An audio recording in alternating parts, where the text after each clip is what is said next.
Assalamualaikum warahmatullahi wabarakatuh, and good day to beloved lecturers, fellow friends and passionate audience. It's great to see you all, and thank you for coming here today. I am teacher Fatihah, and I'm a biology teacher. And today I am here to talk about what teachers can do to teach a meaningful inquiry-based learning during this pandemic. Why? Because we want our students truly understand what they are learning instead of memorizing the content.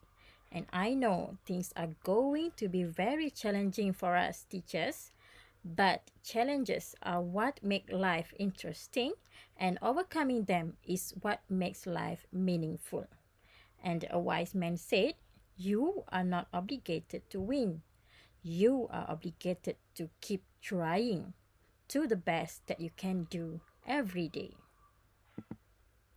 Inquiry-based science education, or what we call it as IBSE, is always an approach that I love to use in my class because I always wanted my students to find out what are the answers to their problems instead of giving direct answers to them. And I always wanted my biology class to be a subject that they always eager to learn, but in a fun, simple, and exciting way.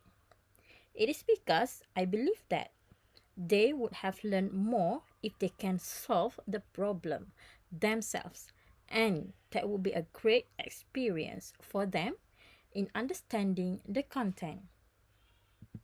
Furthermore, inquiry is all about exploring the world by asking questions, making discoveries, and also rigorously testing those discoveries. Being a teacher sometimes, well, I guess not sometimes, but most of the times, we as teachers did not realize that we are actually implementing inquiry approach in our class. We encourage our students to ask questions, accept all their answers, allow them to think and communicate with others, and let them free to explore all the resources given. Why IBSE? Because traditional teaching is too mainstream. So let us be different and change the way of teaching to stimulate excitement among students when they learn science. The teacher's role is just a facilitator in order to let students actively participate in the lesson, and that would make them to be more responsible when exploring the task given. In addition, the students will be a great problem solver, and it is a great way to encourage students to socialize and communicate with their friends. But now, we are facing a home-based learning. How is that possible for us, teachers, to use inquiry approach in a virtual class? Don't worry, teachers, we have tons of technology tools that we can use virtually for our inquiry approach. And the centerpiece of this tool is they are free. Who doesn't like free stuff, right? First, let us look at inquiry cycle, which I think is an important aspect of all. The cycle started with ask, followed by investigate, and then create, lead to discuss, and last but not least is reflect. Let's see for an example. Student may ask, based on this, why do plants need water? So the cycle starts with ask, which begins with students' curiosity about the world. We can stimulate their curiosity by giving an introduction to concepts of diffusion or osmosis that have to be acquired in order to find out why plants need water. And this step focuses on a problem or a question that students begin to define. And then, ask will naturally lead to investigate, which lead to seeking and creating information. Here, in this part, for example, teachers can use online simulation called PhET simulation. And here, as you can see, this tool offers simulations for various subjects.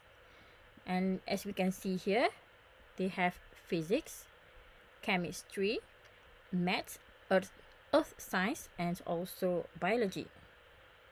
And let's say students want to investigate about diffusion, so we can click at the earth science box.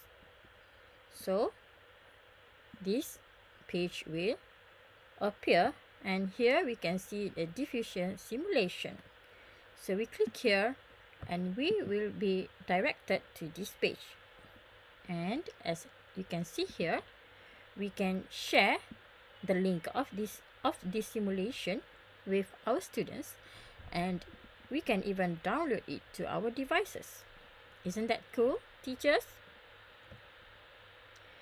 And here is a diffusion simulation that students can explore and manipulate on how many number of particles that they want to test, and to see what happens to the particles when the divider is removed. Okay?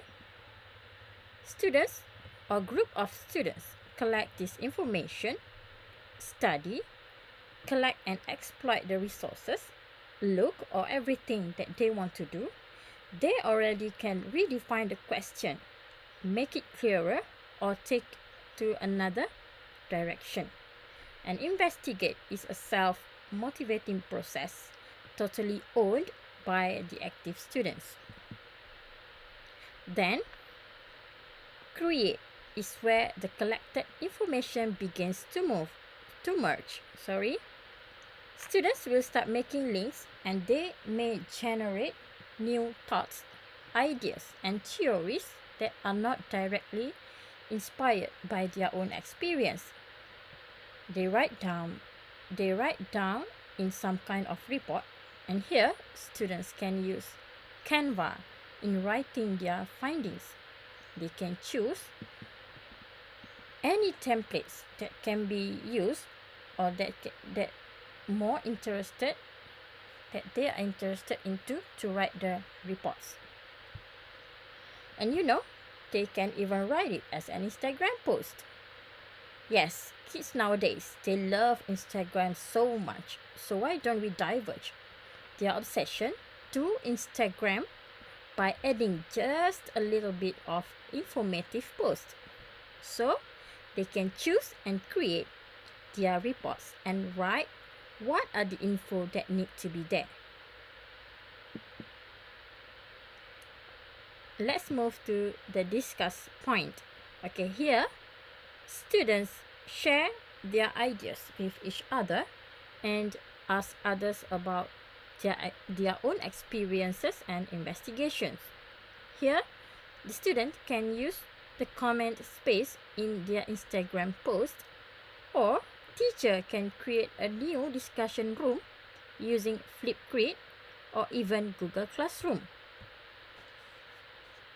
In Flipgrid, teachers can make a discussion group to a more privacy and only invited specific students, or we can make it into a public group where everyone can join the discussion and share the ideas. Such knowledge sharing is a community process of construction, and they begin to understand the meaning of their investigation. Comparing notes, discussing conclusion, and sharing experiences are some examples of this active process. And then, the reflect steps consist in taking time to look back.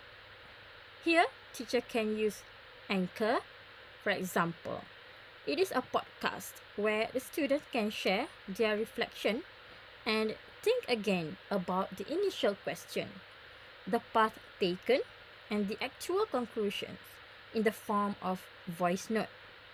They can publish their voice note in episodes so everyone can hear their reflection and sharing the published link with others.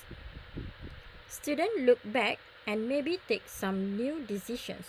Has a solution been found? Did new questions appear? Or what could they ask now? Or if we want to do some sort of quick assessment, we can use Kahoot.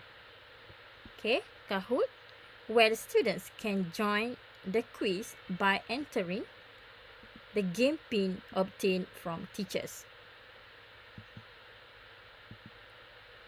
Overall, using mobile technology to support inquiry-based learning has a positive impact on students' engagement, and this technology can facilitate the research projects significantly, enabling additional opportunities for data collection, communication, and troubleshooting.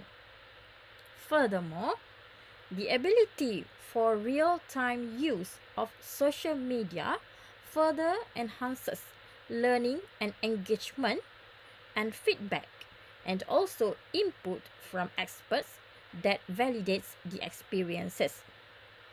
This will allow students to have a more customized learning pace and process, and also receive individual attention and learning guidance. It also helps students with low learning achievements to perform better, as now they learn by doing and seeing instead of memorizing. To recap, the 4 caveats were: first, the need to know what is IBSE. Second, what are the steps in inquiry cycle? Third, what are the examples that teachers can use? What examples of technology tools that teacher can use in inquiry-based learning? And last but not least is the implications of technology in inquiry-based science education. I hope this sharing will be a great opportunity for you and for you teachers to learn and use it for your students in the future during this pandemic. So, it has been a pleasure torturing you all with convoluted diagrams and wordy speeches. Have a great day, everyone. Thank you.